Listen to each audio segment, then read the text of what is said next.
Hey guys, what's up? I want to talk to you guys today about picking a pistol for an SHTF situation. Here I have three pistols. I have a 1911, this is a Colt 1911, this is a Smith & Wesson 5906, and this is a Beretta 92 SB, Italian made. I'm trying to represent three different pistol categories, 45 ACP, and let's just call this 40 Smith & Wesson S&W. And this will be, it is 9mm parabellum, so that's what that is. That's what that caliber, that's what that gun will represent, that caliber. No revolvers, obviously, because revolvers are very hard to reload, and it's not so practical. And plus the ammunition for those are going to be more expensive anyways. So let's begin here by going through the categories. First, we're going to talk about the cost of ammunition for each gun. For 45 ACP, you should be looking at around 30 to 50 cents a round. That includes the steel case stuff that you can shoot. That's kind of expensive. 40 Smith & Wesson, you're looking about 30 cents to 40 cents, probably mid-30s, I'd say. For 9mm, you're looking at under 30 cents, around 25 to 27 cents, even a little cheaper than that sometimes. So in that category, I'd have to give it to the 9mm for its price, for its ammo price. Now, the next thing that you have to talk about is the price of the gun. And if you look at polymer pistols, they're available in all of these calibers, and the price is about the same. They're not too bad. They're around $600 or $800 in that area, just south of $800. So price is fairly the same. If you're getting into metal, then it's a little different. You know, these can go up to closer to $800-900, maybe even $1,000. This you can easily hit $1,000, and if you go crazy, you can do $3,000, $2,000. So realistically, the price is probably going to be in the same area. Someone who's looking for an affordable pistol, or even a good fitting pistol, will cost you under $1,000 easily. Something that's very comfortable to you. So you give points to each gun in that category.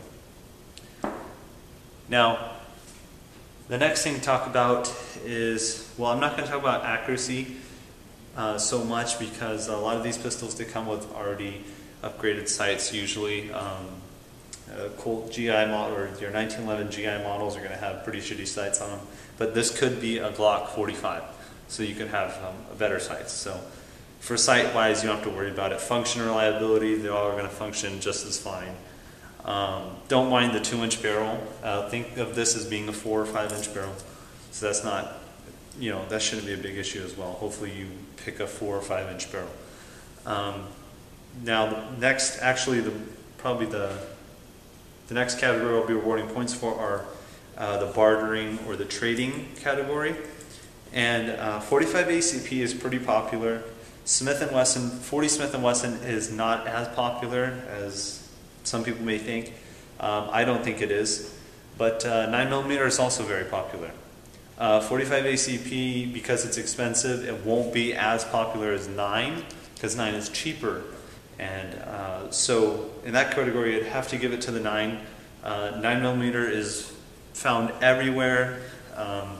You go into any gun store, most of the guns you're going to find are 9mm. Of course, you'll find a lot of these, but there's going to be a lot more 9mm, and there's going to be a lot more 9mm ammo on the shelves, because it goes. A lot more people own that because it's cheaper, you know. So for that, in that category, you know, I'd have to give it to the 9mm and not the other two. But now the effective power of the handguns, they're all pretty good. I mean, they're all going to get the job done. However, the 45 ACP is going to be way effective over the other two. It's just a 230 grain slug is very heavy compared to the 124 grain, and I think these are probably what, 140, 180 or so, somewhere. I think it's right in that area. They're in between.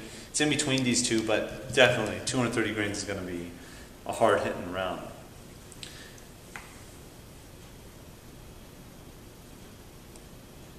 What was the other thing? I didn't say anything purposely. Oh, magazine. Oh, magazine, okay. So the next thing to talk about is magazines. Now, magazine costs are going to be in the same area generally.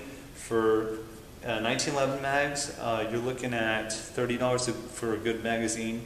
And again, if this is a polymer pistol, it's going to be closer to $25. And then for these two, you're looking at, again, $25 to $30, just like the polymer would be.